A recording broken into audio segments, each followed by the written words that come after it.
Many terrifying animals live deep beyond the waves, like this vampire squid living 3,000 feet below the surface in almost complete darkness. This animal has a cloak, like a vampire's. That's why it's called the vampire squid. Deep down at the bottom, it can't use ink to defend itself. So this animal has developed an unusual tactic. It glows slightly to scare away predators. If this tactic fails, the vampire squid can turn its body inside out, revealing tiny spikes. When you translate its scientific name, Vampiroteuthis infernalis, it literally means vampire squid from the nether. Despite its terrifying looks, it's a harmless ocean animal. This previous creature was not from space, but this object definitely is. Before Elon Musk found a way to reuse rockets, NASA would simply drop old ones after launching astronauts into space, most of the time in the ocean or deserts. In 2012, Jeff Bezos launched a mission to find the Apollo 11 rocket. They found it by using sonar, but it was in terrible condition. It was sitting on the bottom of the ocean, not far from the predicted site. They were able to rescue the engine and reconstruct 2 of them. The most famous lost city is Atlantis, but sadly, we still haven't discovered it. However, Heraklion was also just a myth until one British pilot saw something that looked like a city while flying over the Mediterranean Sea.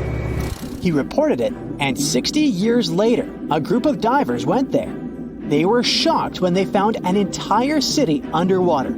It was loaded with artifacts that could tell us a lot about the history of the place. Now it's one of the best underwater archaeological sites in the world. It's believed that the rising sea caused the whole city to go underwater.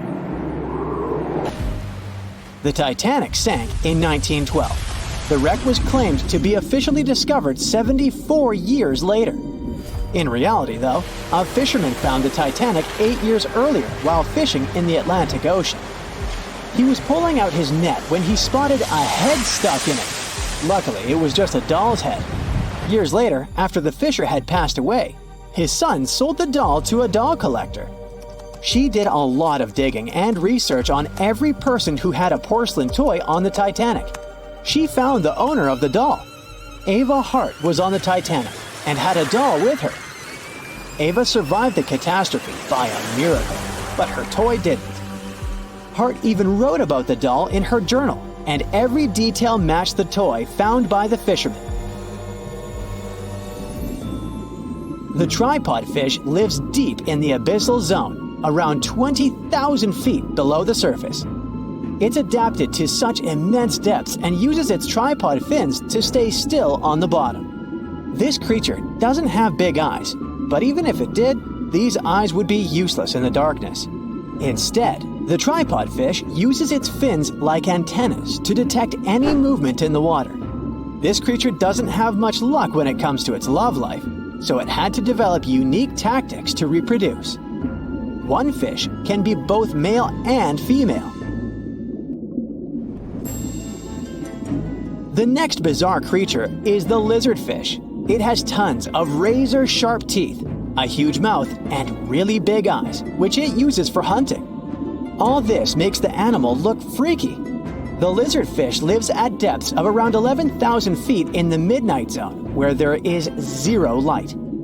This freak of nature basically eats everything it can fit inside its mouth, from small fish to other lizardfish. On the other hand, when they see other reptile fish, they probably fall in love instead, because finding mates at those depths is not an easy task. Like the tripod fish, the lizardfish can be both male and female at the same time. When you think of a river, you usually picture it on land. Still, nature is quite unpredictable, and it created a river flowing under the ocean in California. It's running at a depth of around 2 miles. This river has everything that an ordinary river has: sunken logs, trees, and rocks. And despite its uniqueness, it's not the only one in the world. There are also others in the Amazon and Greenland. a terrifying creature was discovered near Angola's coast by a remote operating vehicle. It looks like it doesn't have a head or a body. It was sitting at a depth of around 4,350 feet below the surface. After doing research, scientists concluded it wasn't anything from a sci-fi movie. It was just a cluster of siphonophores stuck together. In 2015, some random guy was diving in Caesarea, and something shiny caught his eye. He reached out, grabbed it, and realized it was a gold coin. After that, he examined the bottom and found out that there were many more. He reported the incident to the local authorities, and they concluded that he had found Arabic treasure. The coins were made of solid 24-karat gold and were a few thousand years old, but due to the perfect salinity and temperature, they looked brand new. The coins belonged to a ship carrying cargo. It was caught up in a storm and unfortunately sank. One of the weirdest things ever discovered was found in the Baltic Sea. It's an anomaly that looks as if it was created by a different civilization. It was discovered by Swedish researchers, and they basically had no idea what it was. They had to ask tons of other scientists for their opinions. When you look at this formation from above, it's 200 feet long and looks exactly like a fallen spaceship. It's hard to believe that it's a natural formation, but spoiler alert, it's totally made by nature because the Baltic Sea has gone through many erosions throughout history.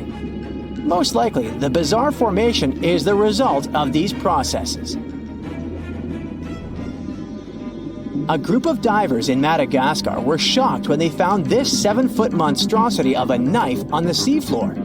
The speculation started immediately, and many said that the knife was from some giants that had fought megalodons and lived on Earth thousands and thousands of years ago. That could make a nice story, but the knife is most likely a movie prop that was lost at sea. One of the ocean's most bizarre animals is the frilled shark. It's believed that this fish is the reason for all those sea serpent stories that sea explorers of the past wrote about. These animals live pretty deep in the ocean, but sometimes they can be seen in shallow waters. It's super rare, but possible. The frilled shark has a big mouth sporting around 300 teeth. It also has a long body that looks like a lizard's, and it is truly a unique species of shark. Its prey can be half of its size because this shark's stomach is like that of a snake, and it can swallow huge fish or crustaceans. Spotting a few worms in your garden is no big deal, but after seeing a 26-foot long one in the ocean, you will make your wetsuit a little wetter. This worm is super rare, and it's completely harmless to humans. It's actually not a giant worm. It's a cluster of zooids that are stuck together in a worm-shaped formation. They usually only eat plankton, bacteria, and other tiny things that can be found in the ocean. Probably the scariest thing in the ocean that is 100% real is the magna pinna, which can be found at crazy depths of 20,000 feet below the surface. This monster looks like an underwater Slender Man, but it's just a squid with really long tentacles that can reach a terrifying size of 8 feet. This guy has only been seen a few times, and basically, we don't know much about this creature so far. It looks like a prehistoric creature that came from the time of dinosaurs. This scary beast is called the basking shark. It can grow up to 39 feet. People have only reported 3 of them in the past 160 years. The last sighting was in 2015, and before that, about 80 years ago. These sharks sometimes rise to the surface to filter out small animals, such as shrimps and other small crustaceans, when they want to have a nice, tasty seafood dinner. But when there isn't enough grub at the surface, they go down to the depths of almost 3,300 feet, where they tend to stay for months, which is something researchers discovered using satellite tags. Tag, you're it! Now, basking sharks like to spend their time in more temperate waters, but they can migrate long distances. They live across the globe, but in warm tropical or subtropical areas, they won't go near the surface because they're not fans of high temperatures. The lion's mane jellyfish is not that rare, but it's fascinating how large it is. It's the biggest among jellyfish species and the longest animal. Its total length can reach 120 feet. That's approximately 23 feet more than the longest blue whale scientists know about. The jellyfish has around 70 to 150 tentacles, and they all contain huge amounts of neurotoxins that can seriously harm you if you come in contact with the animal. But people don't usually come across this type of jellyfish because it rarely lives near the coast, preferring the open ocean. Generally, you can find the lion's mane jellyfish no deeper than 65 feet below the surface, where it dines on small fishes, zooplankton, and some other types of jellyfish. It uses its tentacles to catch its value meal. Hey, you want fries with that? The giant phantom jelly comes out of the darkness and depths of the ocean's midnight zone. Its sun hat-shaped bell reaches over 3 feet across. This bell trails 4 ribbon-like mouth arms that can be up to 33 feet long. This quite rare creature uses its mouth arms to catch unfortunate animals swimming around and not knowing what's coming for them. Giant phantom jelly propels itself through the water with periodic pulses coming from its orange head. It glows faintly and mysteriously in the pitch-black depths. It lives across the globe in all the oceans except for the Arctic. I'm guessing it's too cold. Because of its odd shape, people often call the oarfish the dragonfish or sea serpent. It's about 26 feet long, which makes it the longest bony fish we know about, and lives at depths of 3,300 feet. Oarfish spend most of their time in the deep, dark parts of the open ocean in tropical and subtropical areas. They almost never come to the surface, unless, invited. It's a ribbon-shaped and shiny silver creature with a long red dorsal fin and red oar-like pelvic fins. Its body has no scales and is very thin. The fish can grow to a length of about 30 feet and weigh 660 pounds. Oarfish have really big eyes that help them see better in their dark, scary surroundings. The frilled shark is definitely one of the gnarliest-looking marine animals out there. If you saw it somewhere, you'd probably think you went back to the age of dinosaurs. Yup, the frilled shark is a prehistoric creature because its roots go back 80 million years. This living fossil can grow to be 7 feet long. It got its name from its frilly gills. Even though frilled sharks have the shark part in their name, they swim similar to an eel in a distinctly serpentine way. Its mouth is terrifying. Similar to the maw of the great white shark, it has 300 trident-shaped teeth lined in 25 rows. Hey, come a little closer, huh? Researchers discovered this creature in the 19th century, but people rarely see it, and no wonder. It usually lives at depths of between 390 and 4,200 feet. Most of the time, the frilled shark feeds on squid, swallowing them whole. Its long jaws allowed the frilled shark to gape extra wide and swallow animals half as long as its entire body. Goblin sharks are very rare. Researchers have spotted fewer than 50 of them in more than 120 years. But maybe that's for the best, since we're talking about a pretty scary fella with a narrow snout and sharp teeth. It's also capable of thrusting its entire jaw outward when it wants to catch something. Sounds familiar. As it's lurking through the dark depths of the ocean, a goblin shark sees a small squid that looks quite yummy. The dangerous animal inches toward the squid.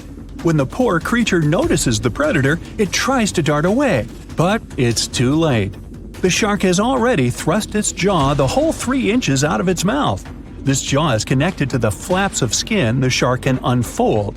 This helps a lot because the goblin shark is a sluggish animal, so it's pretty hard for it to chase its food. After finishing its lunch, the goblin shark puts its jaw back in its mouth and swims away as if nothing's happened. Goblin sharks mostly live at the bottom of the ocean. Like many other shark species, they prefer swimming alone. Here's a silver-colored creature with very rough skin. That's the ocean sunfish, with a total length of almost 11 feet. Its other name is mola. The ocean sunfish is the heaviest of all bony fish out there. People sometimes call it a swimming head because of its bizarre appearance. These creatures have such a weird shape because they're born with a back fin that never actually grows. It just folds into itself as the animal matures and creates a rounded rudder. The sunfish is a bit clumsy. It moves with the help of its mighty fins that allow the animal to swim on its side. This marine inhabitant is a solitary creature. It mostly feeds on zooplankton and jellyfish. The spotted wobbegong is one of the world's rarest sharks. It grows to be more than 10 feet long. It may not look as terrifying as some of its shark relatives, but it's pretty good at catching unsuspecting animals swimming past, mostly during the night. The animal has a spiracle, which is why it can breathe while staying still at the bottom of the ocean. It's motionless most of the time, which is why you can barely notice it. Its flat body and large pelvic and pectoral fins blend in with the underwater terrain. That's why they're so good at hiding. This ability helps when these sharks want to protect themselves too. Wobbegong means carpet shark. They usually live close to the ocean floor in coral reefs, on sandy bottoms, and under piers. People have even spotted the shark in the water that is barely deep enough to cover its flattened body. Now, blobfish lack teeth and bones, so they can't actively hunt. Since they don't have much muscle mass, they can barely move around. Hey, I had a roommate like that once. They get their energy from animals they scoop up from the seafloor. They also know how to conserve this energy. That's how it usually goes with deep-sea creatures. They don't have as much food as those animals that swim closer to the surface. Instead, they have special body mechanisms that allow them to save energy for the times when they don't have much to eat. Pressure at the depths where the blobfish lives is 120 times as high as that at the surface. That's why the bizarre creature looks like a weird gelatinous mass only when you bring it up to the surface. The pressure here is not strong enough to keep its body together. Hey, breaking up is hard to do. The white margin stargazer could compete with the blobfish for the title of the ugliest animal in the sea, don't you think? Now, this animal has eyes on the top of its head, together with an upward-facing mouth which the creature uses to hide itself in the sand. That's where it spends most of its time, with only its eyes protruding from the sand. It chills this way until some small animal passes by.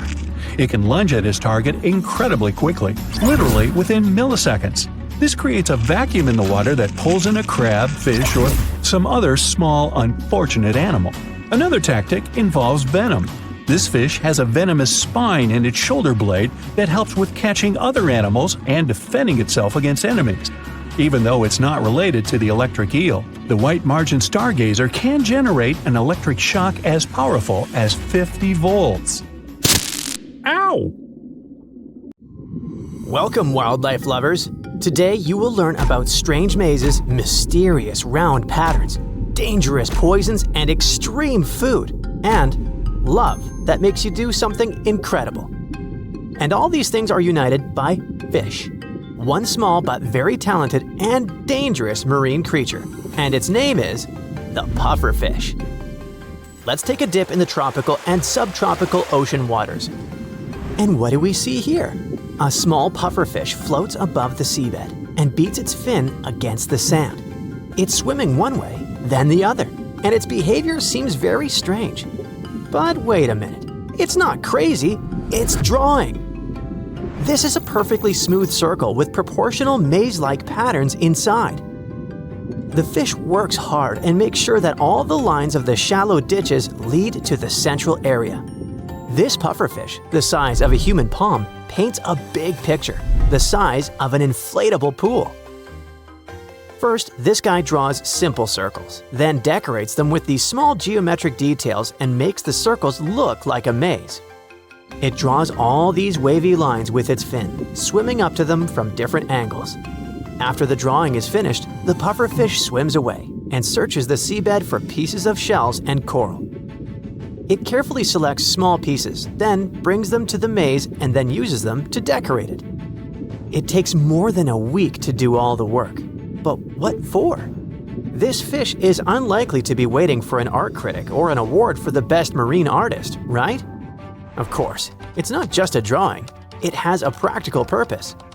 Scientists have analyzed these circles using computer programs and suggested that the circular design of the pattern directs oxygen-rich water directly into the center of the maze.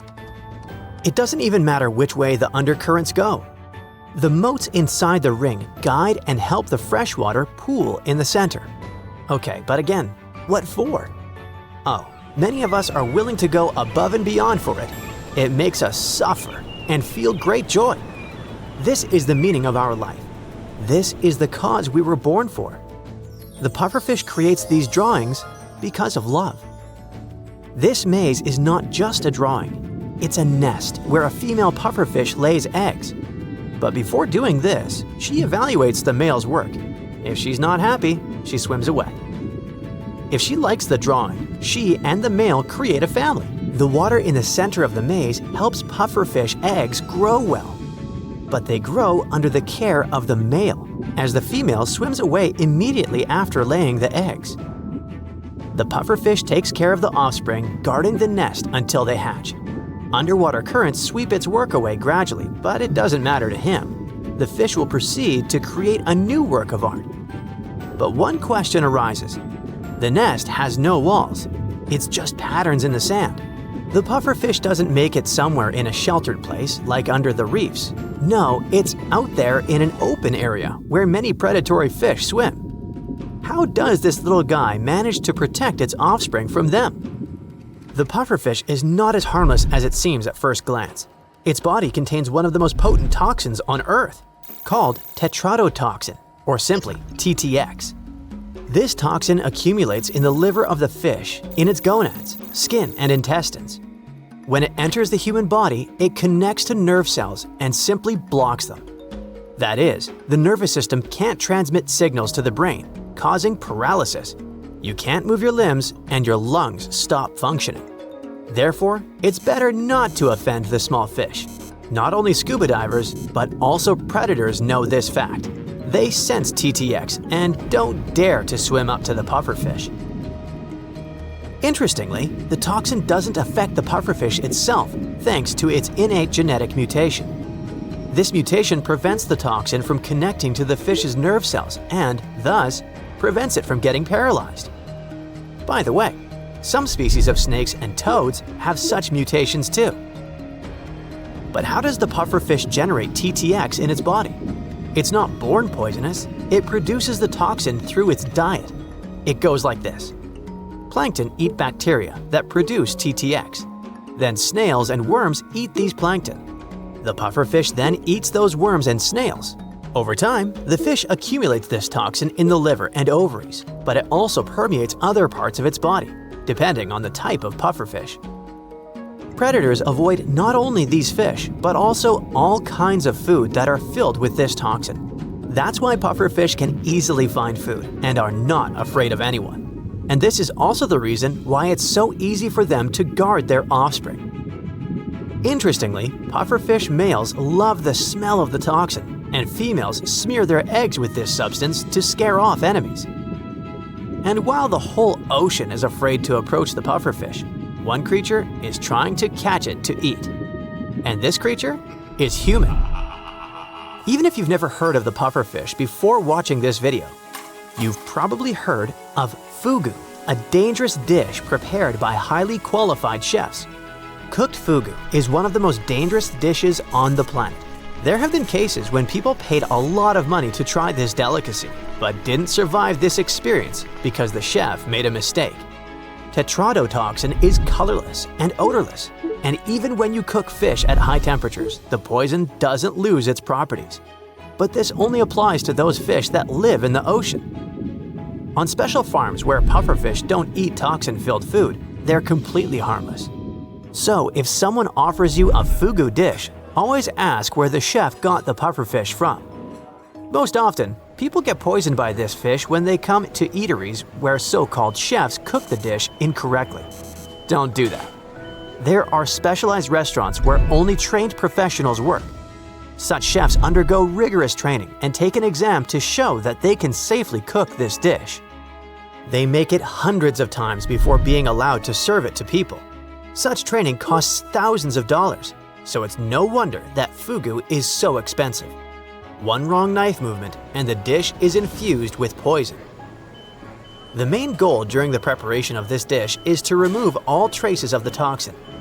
It permeates almost the entire body except the meat itself.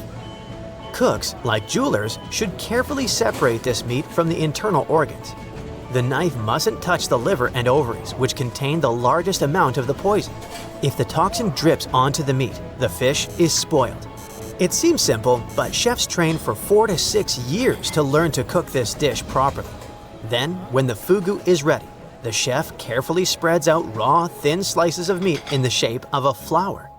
The dish is served mainly in the winter because pufferfish become fatter during the cold season, so it has more meat. Chefs spend years training to cut it properly. Restaurants spend a lot of money on teaching them. And even after that, this fish is still dangerous to eat. So, is it worth it? People say the fish has a very delicate jelly-like texture and doesn't have that typical fishy smell. In short, it's a real delicacy. But don't try to cook it on your own. You're definitely not gonna make it. If you start feeling any tingling, numbness, or even paralysis while eating fugu, get help right away. You still have a chance to survive if you've consumed just a tiny dose of poison. Remember, there's no antidote, so think a few times before agreeing to eat this delicacy, even in certified restaurants. This amazing story, dear viewers, starts with a maze on the seabed and ends in an expensive restaurant. This little fish, which tries its best to make a beautiful nest, hardly expects that somewhere up there, people would want to spend thousands of dollars to taste it.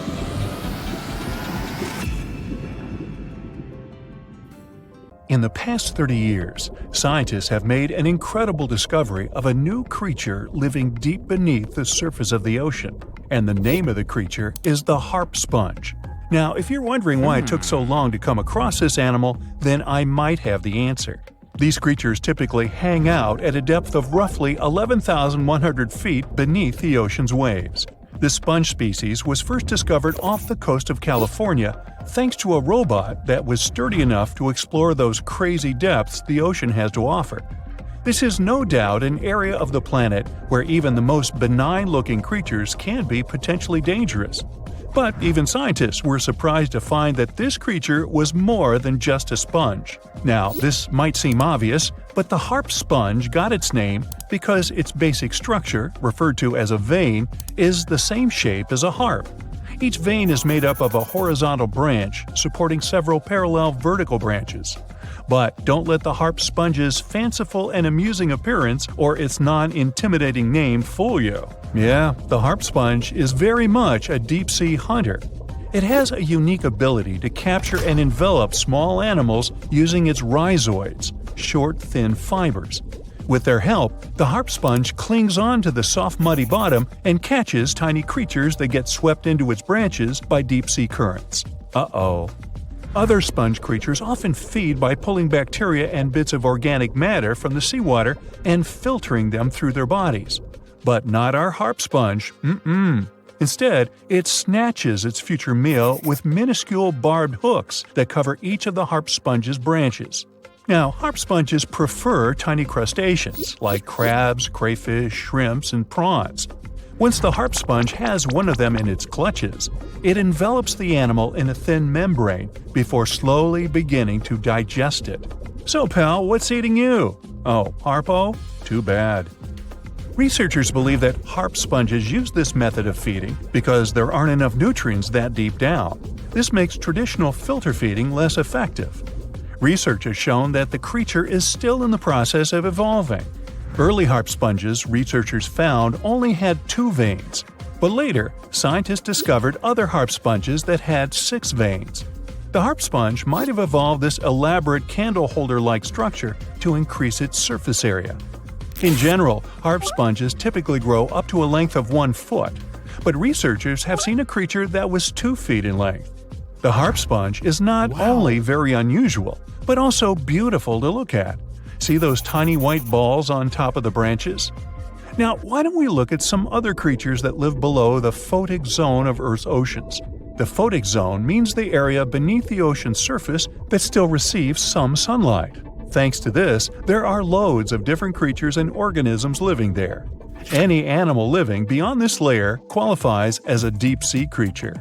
The Tomopterus worm is a segmented worm you can find in the twilight zone of the ocean. This is the area that lies between 650 and 3,300 feet beneath the surface. These creatures are often no more than 1 inch long, but the largest of them can grow up to 1 foot. While swimming around and feeding, these worms do what researchers describe as an amazing smooth dance. That's because the creatures can swim extremely quickly and maneuver at tight angles with ease.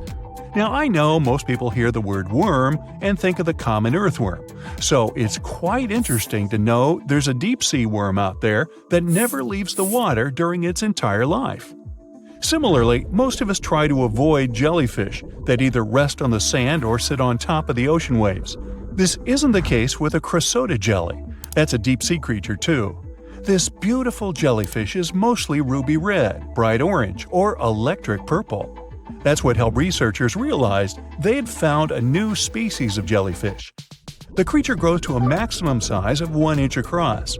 It has tentacles that stretch out in every direction. Now, if you come close to this jellyfish, it'll pull all these tentacles in toward its body before rapidly swimming away to avoid danger. Yes, you are dangerous. The cresota jelly is extremely rare. You won't see it very often. You might need to borrow that deep-sea diving robot I mentioned earlier. While worms and jellyfish might seem quite harmless, this isn't the case with the Pacific viperfish. Ooh. This creature is equipped with a noticeably big mouth, like me, and the needle-like teeth inside are key to its hunting strategy. Pacific viperfish live at around 5,000 feet below the ocean surface, but they're among those numerous marine animals that migrate each night from the ocean depths toward shallower waters to dine. What's on the menu for dinner tonight? Lots of small fish and shrimp. The creature can grow up to 12 inches in length.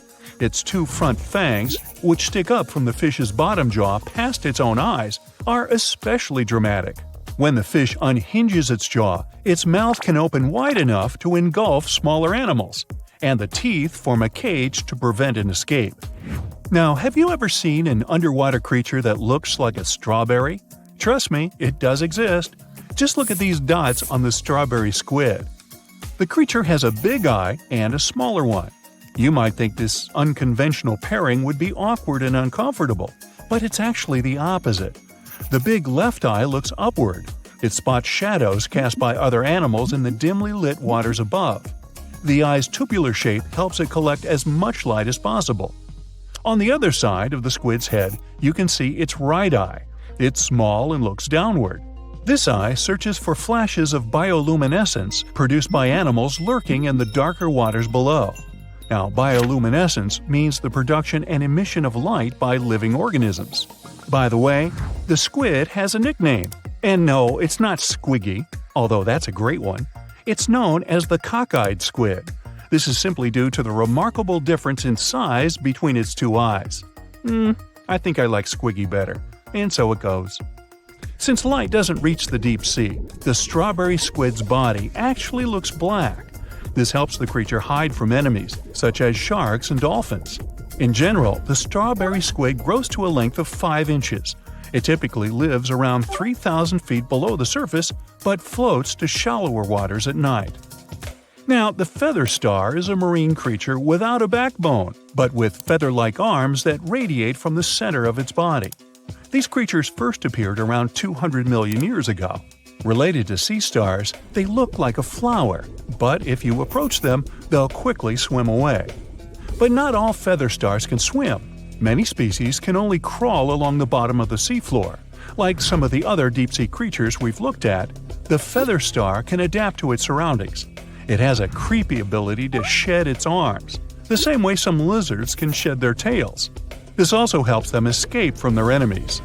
Feather stars live all across the globe, from the equator to the poles, from the shallow waters on top of reefs to the deep, deep sea. Now, given that we're dealing with mysterious creatures, the name of this one is quite fitting. The swift vampire squid should be the official symbol of life in the deep sea. The animal has a dark red body, huge blue eyes, and a cloak-like web that stretches between its 8 arms. This, along with its name, may suggest that the creature is some form of a terrifying hunter. In reality, though, the vampire squid is a soft-bodied, timid creature, about the size, shape, and color of a football. It grows to roughly 12 inches in length and lives 3,000 feet below the waves. There's almost no oxygen there, but also relatively few predators. Whew, I think I'll need to decompress from this one. In 2003, while following a grouper that suddenly disappeared below the waves in Chetumal Bay, Mexico, a lone fisherman discovered a mysterious hole hidden from sight. More than a decade later, his son returned with researchers to take a closer look. They started measuring. 100 feet, 160 feet, 425 feet. Still no bottom. As instruments descended into the dark, still water, the readings grew stranger. Warm, salty water where it shouldn't be. Currents rising from the darkness below. The latest readings showed over 1,372 feet and still no end in sight. Quiet, deep, and dangerous. It's Ta'am Ja, the latest and officially the deepest known blue hole on Earth, and it might be hiding something never seen before. Nature takes its time. Over thousands, sometimes millions of years, water slowly carves through underground rock. Then one day, the ceiling gives way, the ground collapses, and you're left with a massive hole. That's a sinkhole. Blue holes are just ancient sinkholes that filled with water as sea levels rose long ago. From above, they look like dark circular shadows, much darker than the water around them. All because they're super deep and sunlight can hardly reach the bottom. Some go hundreds of feet down and are almost perfectly vertical. Cut off from ocean currents, they create still, isolated environments that scientists are still trying to figure out. So, what makes Ta'am Ja unusual? Well, most famous blue holes like the Great Blue Hole in Belize are impossible to miss. You can spot them from a satellite. Ta'am Ja, on the other hand, is practically invisible. Like nature did its best to conceal it on purpose. Even with a drone flying right above it, it's barely noticeable. That's one reason it stayed hidden for so long. However, the true mystery became apparent after the researchers had done their initial scanning. In December 2023, scientists decided to explore the depths of Ta'am Ja by lowering something called a CTD profiler, which measures conductivity, temperature, and depth. As it went past 1,312 feet, they discovered something curious. Instead of cooling down, the water suddenly got warmer. It also became noticeably saltier, with readings that matched the open Caribbean Sea. But wait, Chetumal Bay is already part of the Caribbean, so what's the big deal? Well, Ta'am Ja is tucked far into the bay, and its depth is unusual for such a calm, protected environment. What surprises scientists is that water deep inside the sinkhole has the same temperature and salinity as the open ocean, even though it's cut off from it horizontally. What this means is that there could be subterranean tunnels or fractures connecting the deep hole to open seawater, not through the surface, but beneath the rock. Kind of like a secret pipe network, possibly dating back to the time of asteroid impacts. Ta'am Ja is located near the Chicxulub crater. It's where 66 million years ago, a giant meteor slammed into what is now the Yucatan Peninsula. It's widely believed to have caused a mass extinction event that wiped out dinosaurs. The asteroid didn't create Ta'am Ja, but it may have fractured the foundation, potentially making it easier for caves, tunnels, and eventually blue holes to form. Some speculate that these underwater connections could extend to other blue holes and hidden springs nearby. However, exploring Ta'am Ja is not just about maps and underwater tunnels. During the first expedition, researchers saw something strange. The water above Ta'am Ja was calm, while the rest of the bay had chaotic waves. Then, from the center of the hole, water started to rise upward, like a hidden spring gently exhaling. Not a geyser, not a splash, just a slow, steady surge, like something beneath had moved and pushed the water up. The fact that this happened only once made the following exploration intimidating for divers. They said that diving felt like encountering a living entity that moved and interacted with them in an intriguing and mystifying way. When you've got a place that deep, that dark, and completely cut off from the rest of the ocean, It's a door to the unknown. While it's probably too tight for the Lovecraftian sea gods to fit in there, it's not impossible that there could be species that no one's ever seen before, maybe even dangerous. It's speculative, but if the hole goes even deeper, any microbial life down there would likely be ancient and adapted to survive in extreme, hostile conditions. It doesn't have to be some scary sea creature. Even tiny, unfamiliar organisms could disrupt modern ecosystems if disturbed or released. There might be water from prehistoric times or something left behind from the asteroid impact that wiped out dinosaurs. This place might be hiding an entire ecosystem that's been sealed off for literally ages. And that matters because if life can survive in such a strange sealed-off place, it might survive in similar environments on moons like Europa or Enceladus. Also, some blue holes, like the Great Blue Hole, contain nasty stuff like clouds of toxic gas that can eat through equipment and even burn your skin. No wonder that divers felt like they were exploring something alive. Now, if you're wondering whether you can rent diving gear and actually go and explore this hole, the answer is no. Basic scuba gear requires certifications. Even dive shops won't rent to uncertified individuals, especially not for places like this. But even if certified, recreational divers can only reach a depth of about 130 feet. Going deeper takes special training, equipment, and a lot of caution. Even professionals rarely go beyond 1,000 feet, and when they do, it's with complicated, risky setups. At these depths, water pressure becomes a major obstacle, enough to crush most equipment not built specifically for it. So for now, Tom Jaw remains a mystery that's impossible to uncover while diving. The next stop is most likely sending an ROV, a remotely operated submarine equipped with cameras, arms, and sensors. It can go much deeper than any diver and stay down there longer. ROVs could help uncover layers of fossils, strange chemical zones, and even clues about past climate change. In most of the blue holes, it's possible to find life, sponges, corals, or fish. But the deeper you go, the more oxygen levels drop, which makes it hard for organisms to survive, even though some microbes live there. Among the few creatures found, there are shelled single-celled organisms called foraminifera and tiny worm-like nematodes. It's precisely because of these microscopic animals that we speculate that if life can make it in Tom Jaw's dark, salty, oxygen-free waters, maybe the same is true for other watery worlds. However, despite the enthusiasm around it, Tom Jaw is almost unnervingly empty and devoid of larger life. Even near the upper layers where oxygen levels are decent, no fish, no crustaceans, not even a tiny shrimp have been observed. Just tiny organisms invisible to the unaided eye. No bikini bottom, but to be fair, we haven't reached the bottom yet. Which brings us to the speculation. Is it possible that ROVs will never reach the ocean floor?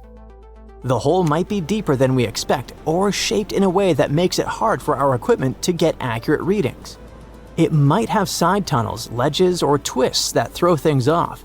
It could also be that the walls are too unstable or the pressure and water chemistry mess with the sensors. In a way, it's like playing an underwater level in slow motion with a robot that can grab things and get damaged. Thankfully, scientists have other options. They can use underwater drones that work on their own, drop cameras that record as they sink, or map the hole from above using sonar. There's more than one way to check its depths. Even with all our technology, there are still places on Earth we haven't explored. We've actually mapped more of Mars than the ocean floor. Spacecraft can scan the entire planet while seafloor mapping is slow, costly, and limited by darkness and pressure. Still, Tom Jaw holds the record for the world's deepest blue hole, for now.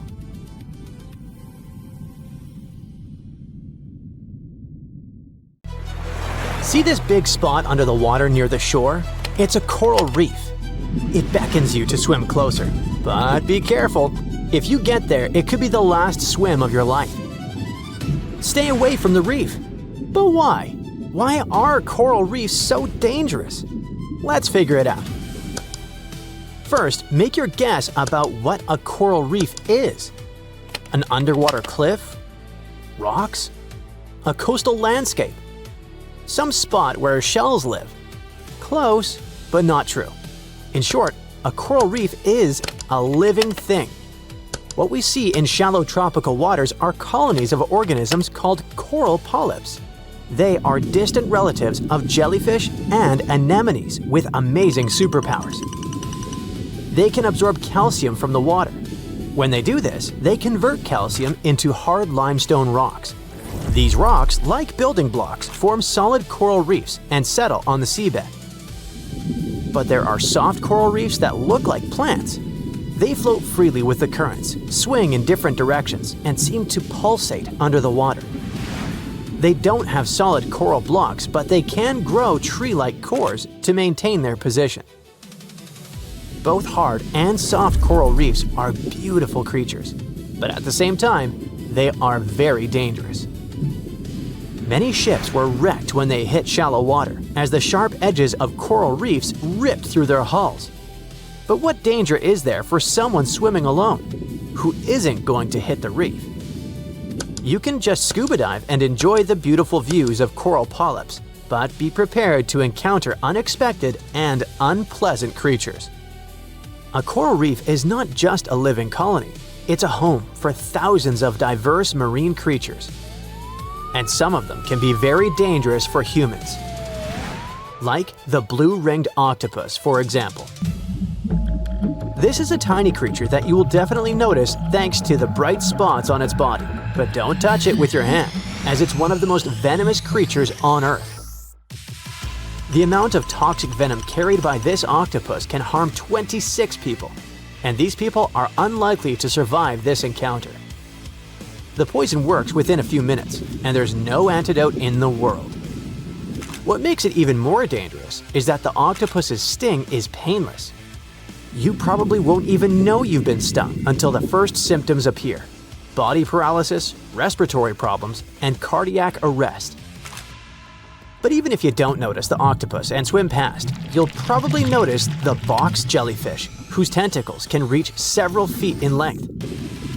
It looks like a creature from deep space, and you better not approach it. The box jellyfish is considered the world's most venomous creature. There are special cells in their tentacles that release a toxin called nematocysts. Over the past 100 years, roughly 70 people lost their lives after encountering these jellyfish. But most likely the number is much higher.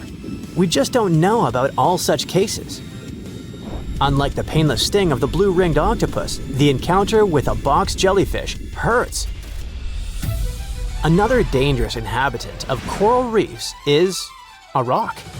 Yes, take a look. It's just a rock that's part of the reef. But wait a minute, it seems to be moving. Don't touch it. It's incredibly venomous. By now, you've probably already realized that this is not a stone. This is the stonefish. And this sullen-looking guy is one of the most venomous fish on the planet. Do you see those little spikes along its spine? The fish raises them when it feels in danger. If the toxin covering these spikes enters your body, you have less than an hour to take the antidote. If you don't make it in time, better not dwell on the worst-case scenario. Do you still want to swim closer to the coral reef? If so, go ahead. There are other scary creatures there. This one, for example, doesn't pretend to be a rock or something harmless. It looks dangerous, and it is dangerous. It's the moray eel. These underwater snakes are not venomous, but meeting them can be unpleasant. They can bite quite painfully, but only if you disturb them in their burrows. Of course, you probably won't want to tease these creatures, but you might accidentally approach their burrow without knowing they live there and poke it with your finger. Once you do it, get ready for a payback strike. By the way, moray eels are poisonous because they eat toxic algae and fish. However, they can't use this poison against you unless you try to eat them. As you approach the coral reef, you may encounter a flying dagger. This is the needlefish, A thin, fast fish with a sharp nose and prickly needle-like teeth. It swims near the surface close to coral reefs at high speed and then jumps out of the water and flies at a speed of 37 miles per hour. Many people have reported getting seriously injured by this guy. This one looks like barbed wire shaped like a star. Hundreds of sharp needles cover the crown of thorns starfish's body, and you'd better not touch them. Each thorn on their body contains dangerous toxins that cause pain, nausea, swelling, and can even lead to anaphylactic shock. Coral reefs are not just a place for them to hang out, but also food. This starfish bulges out its stomach, covers the reef surface with it, and absorbs nutrients from it. It's like something straight out of a sci-fi horror movie. But don't think that corals are something scary and dangerous. In fact, coral reefs are some of the most useful things in the ocean. They even save people's lives. Do you know that lines of coral reefs cushion the impact of tsunamis and protect the shores from flooding? Some large reefs, like the Great Barrier Reef, are the boundary between the open sea and shallow waters. They stretch along the coast and form a protective wall that serves as a barrier against tsunamis and landslides. During a storm, rocky coral reefs disperse large waves and soften their impacts on the shore. But the coolest thing is that corals help your Instagram profile look better. What? Yes, that's right.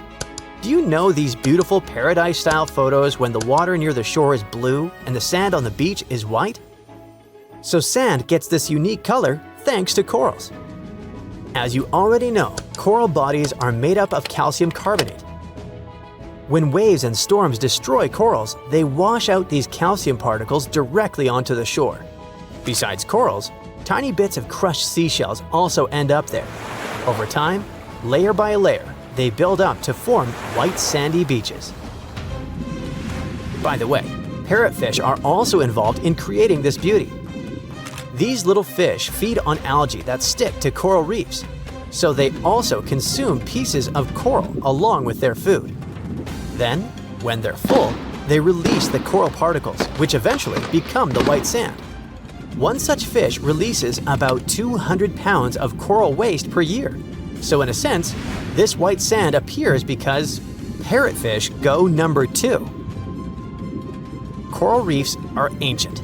The average reef grows at a rate of about 0.7 inches per year. And now look at their sizes. The Great Barrier Reef stretches for more than 1,430 miles, and it's been growing for 8,000 years. It's been here since people began to develop agriculture, domesticate animals, and build the first settlements. And some reefs are much, much older. That's why it's so important to preserve this unique natural wonder.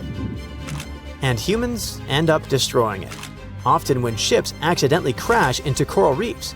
When this happens, it ruins the home for thousands of sea creatures. Ocean ecosystems get majorly impacted. But we also try to improve the situation. Coast guards protect the areas where coral reefs grow so that no vessel can approach them. These majestic creatures are a crucial part of nature, and this is another equally important reason why we should stay away from them. A remote survey vehicle, Okeanos Explorer, found this mysterious golden orb in the Gulf of Alaska, about 2 miles deep underwater. No one can say what this thing is. It's a strange object just 4 inches wide, and it was firmly stuck to some rock. When you touch it, it's smooth, soft, feels like flesh. You can even see a hole in it, as if something escaped from there. But what? Divers brought the mysterious orb to the lab from the Pacific Ocean. They felt like in the beginning of a horror movie, almost as if you poked this thing, something would jump at you. This could happen if they had found it sooner. The hole in that orb means something alive tried to get inside or break out from inside, which is why scientists assume that this is an egg. We might have discovered a new species, or a new life stage of some species we already know. Some species do lay their eggs on the ocean floor, like squids. Although, if that's the case, then these animals might be gigantic, because that egg is huge. But maybe it's not an egg. Maybe it's a sponge. They found this thing surrounded by white coral, where sponges usually vibe. Just months before this discovery, scientists found more than 5,000 new marine species in a tiny space between Hawaii and Mexico. The Gulf of Alaska is home to 52 more species, with tons yet to be identified. So maybe it's just one of those sponges we haven't discovered yet. Or it might be a coral, or something entirely different. The only thing scientists know for sure is that the thing is a living organism. They're planning to move the orb to a more advanced lab to conduct DNA testing and reveal more about it. And it's not our first horrifying discovery from the oceans. In 2013, 2 rare locomotives were discovered under 90 feet of water off the coast of New Jersey. Scientists think that both of them were lost in the 1850s. For something that's been underwater for 160 years, they're in very good shape, even with layers of rust and barnacles. You can even see their smokestacks, and they sit upright, as if ready to pull into a station any minute now. They're not sure where these locomotives came from. There's no historical record of them being built or lost, which makes their discovery even more mysterious. They have strangely rare steam engines, both about 15 tons, lying 5 miles off Long Branch. The engine models were already outdated even back when these trains were made. They were small and powerful, but were only produced for a short time. Perhaps they were on a journey from Boston to the mid-Atlantic. Then a storm struck. It caused them to either fall off a barge or to be deliberately pushed off to save the ship. Scientists want to restore the locomotive to learn more about them. And this isn't the only gift to the seas humans left behind. Jeff Bezos, founder of Amazon, has found the Apollo 11 F-1 rocket engines in the ocean. During the 1969 Apollo 11 mission, the Saturn V rocket used 5 powerful F-1 engines in its first stage. Each of them produced 1.5 million pounds of thrust. They burned 6,000 pounds of fuel per second, 1.5 million times that of a regular car. These engines burned for a few minutes before falling back into the Atlantic Ocean. Jeff Bezos got inspired by this story and began the search for those engines about a year ago. The team used an advanced deep-sea sonar. They finally found the engines 14,000 feet below the ocean surface. Scientists aren't sure what the conditions of the engines will be. They did have a super-fast impact with the ocean after all, and then laying over 40 years in salt water. But they were built from very tough materials, so hopefully we'll be able to study them. Ideally, Bezos wants to recover them. They're still a NASA property, but he hopes to display them in museums like the Smithsonian or the Museum of Flight in Seattle. Can you imagine finding the famous yellow brick road from The Wizard of Oz at the bottom of the ocean? This thing looks like a man-made road, but believe it or not, it's a natural volcanic structure. Divers were exploring underwater volcanic mountains called seamounts in Hawaii. They wanted to investigate a split in the Seamount Trail. They live-streamed their journey and suddenly stumbled upon something fascinating, a pattern of cracks in the seabed that looks like a brick road. They used a robotic arm to pick up the rocks. The rocks had distinct rectangular blocks separated by straight lines and right angles. Someone joked that it might be a road to Atlantis, and another called it a yellow brick road, hence the name. But after some study, scientists discovered that this dry lake bed was made by super-energetic ancient volcanic eruptions. This is actually fractured hyaloclastite rock. Since the volcanoes were going crazy, they heated up and cooled down repeatedly until they created this unique cobbled pattern. On June 20th, 2011, the OceanX diving team discovered something extremely weird. They were searching for treasure in the northern Baltic Sea in the Gulf of Bothnia. Instead, they found an anomaly. The thing, dubbed the Baltic Sea Anomaly, logically, looked very weird and unnatural. The anomaly is almost 200 feet wide. It looks like a mushroom, rising about 10 to 13 feet from the seabed. It also has a huge disc shape, twice the size of a football field. The main part of the anomaly has straight edges and box-like structures. The top has cracks filled with some unknown black material, and it's not made of metal. The object lies about 300 feet deep in the Gulf's waters. The main mystery is why it's there. This discovery did create buzz in mass media. Some people started saying that it might be a sunken extraterrestrial ship, the remains of Atlantis, or a portal to another world. These claims got even more support when we found weird pavement-like platforms surrounding the object. It kind of looks like a staircase. And on top of that, explorers reported that their electrical equipment, like sonar instruments and satellite phones, malfunctioned near the thing. And it's not even some random reports. Researchers from different institutes said that as well. But scientists think that this is most likely a natural geological formation, even if it doesn't look like it. Although they can't really explain what that formation is supposed to be. They have many theories. It could be linked to human evolution, a glacial deposit from the Ice Age, a result of volcanic activity, and so on. Maybe it's even the remnants of an asteroid that landed on the seafloor thousands of years ago. But none of these theories explain why electronic equipment stops working near it. Who knows? Maybe we'll learn the truth someday. But how about technologies that came to us from the distant past? This strange thing is often called the first known analog computer. It's called the Antikythera mechanism. We discovered the mechanisms in 1901 near the Greek island of Antikythera. It might be from around 87 BCE. They found it in a shipwreck, in incredibly good shape for being so old. The thing was super complex. Machines of similar complexity didn't appear anywhere in the world until the 14th century. There was also a mysterious lump. When they separated into multiple fragments, they found inscriptions inside. They were hard to read because of all the corrosion, but when they deciphered it with X-ray, they discovered that these were the instructions, telling how exactly to use it. Wow, what a gift to archaeologists! So, it turns out the mechanism was made to predict astronomical positions and eclipses decades ahead. Ancient scientists used this computer to track the 4-year cycle of athletic games, similar to the ancient Olympics. The mechanism had a very intricate structure of 37 bronze gears that tracked the movements of celestial objects. But at least here, we know that these things were made by humans, right? Whale watching is a popular bucket list item, but getting too close to these gorgeous sea creatures isn't the best idea, especially if you don't want to kick the bucket too early. Whales are generally curious and friendly giants, but they can be unpredictable when you cross their personal borders. First of all, they are huge, and one wrong move on their side could flip over your boat or seriously hurt you. Second, they are wild animals, and like any other wild animals, they can carry certain infections they could transfer to you if you get into direct contact.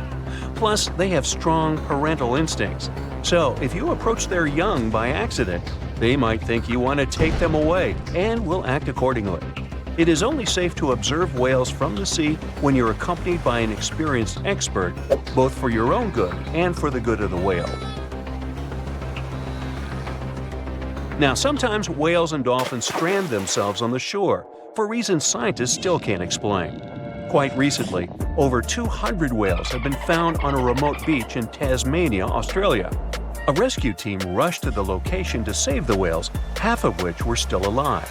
The rescue operation was really complex due to the remote location. The locals were trying to help the whales, covering them with blankets and pouring buckets of water on them to keep them alive. This mutual effort of regular people and professional rescuers helped save around 100 whales. As to why this happened, one theory says the stranded whales might have had a leader who had some problems with orientation and took the whole pod to the wrong place. The Australian box jellyfish looks just like any other jellyfish you've probably met in the sea. But don't let these creatures deceive you. They're considered the most venomous marine animals. Box jellyfish got its name because it does look a lot like a box. Unlike other kinds of jellyfish that float with the current rather than swim, this creature can reach a decent speed and choose its own direction. And here comes the scariest part. It has tentacles covered with tiny darts loaded with poison. People and animals that get unlucky enough to have a rendezvous with those tentacles face some pretty scary and sometimes even fatal consequences in just a matter of minutes. Before you decide to cancel your vacation by the ocean, You should know that only a few out of the 50 species of box jellyfish have venom that is lethal to humans. Ooh. There are some not-so-dangerous species living in warm coastal waters worldwide, and the lethal ones reside in the Indo-Pacific region and northern Australia. Good day, mate. A blue-ringed octopus likes to pretend its only outstanding feature is the psychedelic color, but it can quickly and easily take away your life. This cute-looking sea monster likes to spend its time in the soft, sandy bottom or shallow tide pools and coral reefs. It normally hides in underwater crevices among shells or debris. If you somehow manage to find and disturb it there, the octopus will show you its signature blue rings as a warning signal. And if you don't get the hint, it will introduce you to its other signature feature, a venom 1,000 times more powerful than cyanide. One octopus has enough of it to do away with 26 people within minutes. This venom is more toxic than that of land mammals. The octopus normally uses it to hunt crabs, shrimp, and small fish by pecking them with its beak and paralyzing them. The same can happen to a human victim. You'll unlikely even feel the bite until it's too late.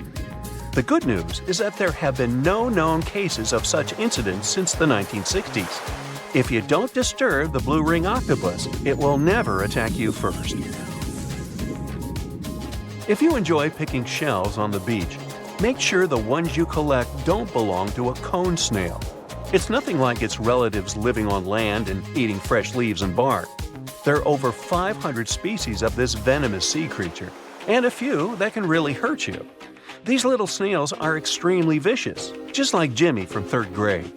They inject their venom through a harpoon-like tooth. The consequences of this injection can be quite terrible for you.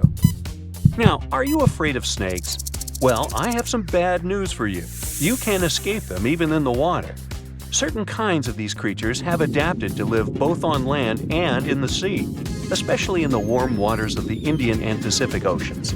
All the species we know so far are venomous, and sometimes an encounter with them can be super dangerous. The good news is that they only bite if you disturb them. So the safest way to go is in the opposite direction of these slithery sea creatures. Not only venomous sea creatures present a danger to you while you're in the water. Strong earthquakes sometimes cause the formation of massive ocean waves. If they head ashore, they hardly leave anything intact in their way. You know this dangerous sea phenomenon as a tsunami.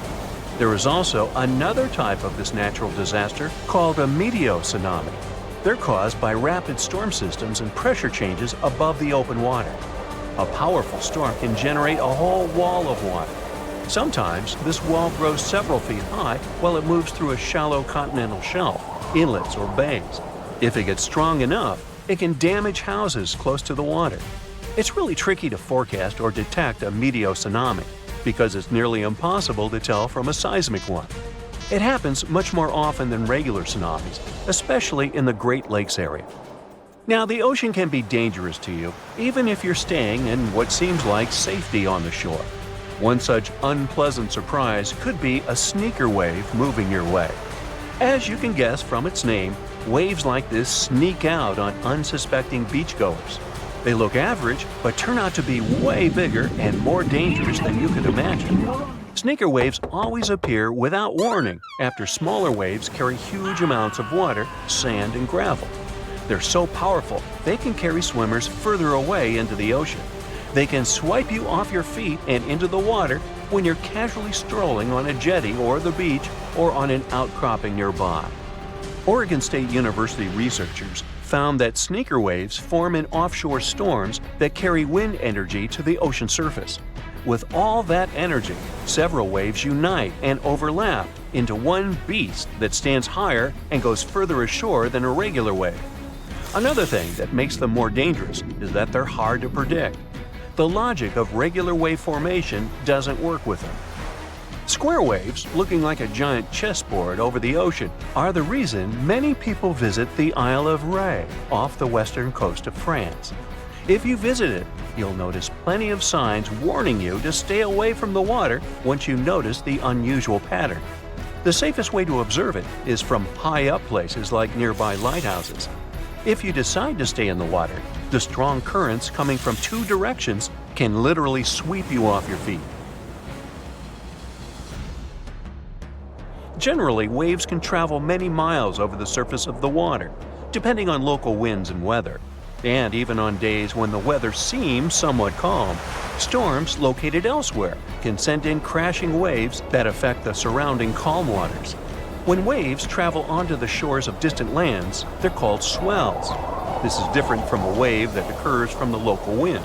When two different swells coming from opposite directions meet, it's known as a cross sea. This is what generates these square waves that you see near the Isle of Ré. The cross-sea phenomenon can appear in different locations around the world. The Isle of Ré is one of them, thanks to specific wind and weather patterns that create the perfect storm, which makes this cross-sea so beautiful and well recognizable.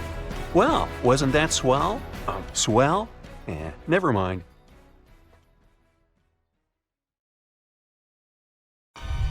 "70% of the surface of our planet is covered with water. Seas and oceans hide not only diverse inhabitants, but also traces of humanity. Thousands of sunken ships contain pieces of our centuries-old history. Let's look into these depths of the sea and find out what secrets they hide." So, imagine you dive into the seabed and find there, no, it's not the wreckage of a pirate ship of the 16th century. We've seen it many times in many documentary shows and read about it in books, and it's not attractive now. So, you dive into the ocean floor and find a huge porcelain tableware store. And it's not just porcelain that you can buy in the store, but more than 500-year-old dishes. The Chinese Ming Dynasty developed maritime trade for imports from foreign countries several hundred years ago. One ship didn't survive a sea storm and sank somewhere on the northwestern slope of the South China Sea. There, scuba divers discovered a sunken ship with valuable cargo on board. Thousands of porcelain cups, plates, and jugs with beautiful painted patterns lay among algae and sea sand. Experts counted all the items and claimed the ship carried about 100,000 items. But not all of them ended up in the cargo hold. Valuable items were scattered over hundreds of thousands of square feet. A similar case occurred in the Mediterranean Sea. One guy was diving off the coast of Israel and accidentally discovered the oldest sunken sea cargo in the eastern Mediterranean. Pieces of marble sculptures and structures lay on the seabed among the wreckage. They were so ancient that they got covered with algae and became part of the underwater landscape. Another unusual find was discovered in the deep water ridge of the Pacific Ocean, north of the Hawaiian Islands, in one of the largest marine reserves in the world. A research vessel sailed along the seabed and discovered a road. Part of the bottom was covered with yellow brick tiles. It was also like the tile used to cover a swimming pool. The researchers conducted an expedition in this unknown place and posted videos online. They went down to a depth of about 1.8 miles and noticed a strange track on the bottom made of yellow bricks. One of the guys jokingly said that it was the road to Atlantis. In fact, the road led nowhere, and it wasn't made by humans. Nature created this unusual landscape. The place with stone tiles was at the bottom of the lake, located at the top of an underwater mountain. Perhaps once upon a time, it was a volcano. Magma heated the surface, and cracks appeared on the ground. The lines of cracks made the solid surface look like a brick road. Okay, how about something more mysterious? 20 years ago, a Norwegian research vessel discovered strange holes in the seabed in the middle of the Atlantic Ocean. Then, already in 2022, other researchers found something similar, but at the bottom of the Pacific Ocean. Scientists discovered about 200 holes in 3 different places at a depth of about 2 miles. The holes were arranged in several rows, and a tunnel was under each. But where did it lead?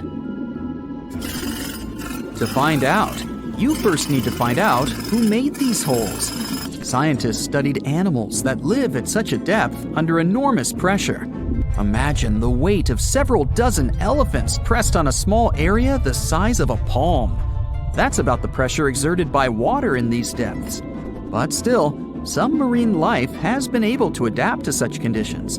Scientists have seen sea urchins and worms, and even some big fish, but none of them made these mysterious holes. They saw a strange creature with a white and pink-hued body inside one of the holes. It was an amphipod, one of the crustacean family's representatives. Scientists caught it and did a little research. This little crayfish was digging a tunnel with its long claws. It used it as a home to hide and shelter its offspring. Or the small crustacean was digging tunnels in search of food. There's a place in the ocean where many remnants of ships lie on the seabed. And not sailing ships, but the space ones. This place is located in the South Pacific Ocean and is called Point Nemo. This is the most remote place from land on our planet. The nearest island is over 1,000 miles away from here. There's only a boundless ocean and complete loneliness. You won't even meet fish and other marine life here. The place receives little nutrients from the world's oceans because undercurrent and wind almost don't reach this area. There are different microorganisms in Point Nemo, but it's not why we're here. The reason is fireballs that fall from the sky into the water sometimes. And they're not meteorites, but some pieces of space rockets, ships, or satellites that failed. Point Nemo is an ocean desert, so space debris can't harm anyone here. Even if some heavy object provokes a giant wave, it won't reach the nearest land as it will lose all power in the water. Some archaeologists believe the oldest city in the world is about 9,500 years old. But you won't find it on land because it lies on the seabed in the Gulf of Cambay off the coast of India. Scientists have found many ancient artifacts, such as sculptures, furniture, and other interior items. They analyzed a piece of wood found there and determined it was over 9,000 years old. Scientists are still trying to determine what kind of city it was and when it existed. Tutankhamun's tomb is a well-known archaeological find, but what do we know about the burial place of the most recent pharaoh of Egypt? Cleopatra's tomb may lie somewhere in the ancient city of Alexandria. But the problem is that this beautiful city is underwater. After about 1,600 years, it sank to the seabed because of floods and earthquakes, and its ruins were discovered in 1998. Scientists and builders plan to create underwater tunnels on its territory to turn the city into an underwater museum. You can meet an unusual natural phenomenon, brinicles, in the depths of the Arctic and the southern ocean of Antarctica. It looks like an icicle frozen in water, which attracts marine organisms to itself and freezes them. When salt flows out of cracks on the ocean floor, it freezes since its density is greater than the density of the surrounding water.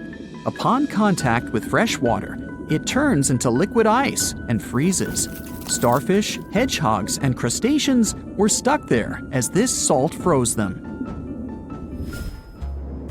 Famous Stonehenge has a double underwater. At the bottom of Lake Michigan, at a depth of about 40 feet, scientists found several rectangular stones arranged in a circle, just like the famous ancient monument of England. On one of the stones, scientists noticed something similar to the image of a mastodon, an elephant-like animal that became extinct more than 10,000 years ago. Despite the apparent similarities with Stonehenge, some scientists believe that nature could make this monument. In 2012, scientists found a strange object similar to an extraterrestrial spacecraft on the Baltic Lake floor. This stone object had tunnels and staircases around it. When the photo of the find hit the internet, many newspapers began to write that it was something from another planet. But scientists analyzed the artifact and said there was nothing extraterrestrial in it. It was a natural rock formation. But no one knows how nature could do such a thing.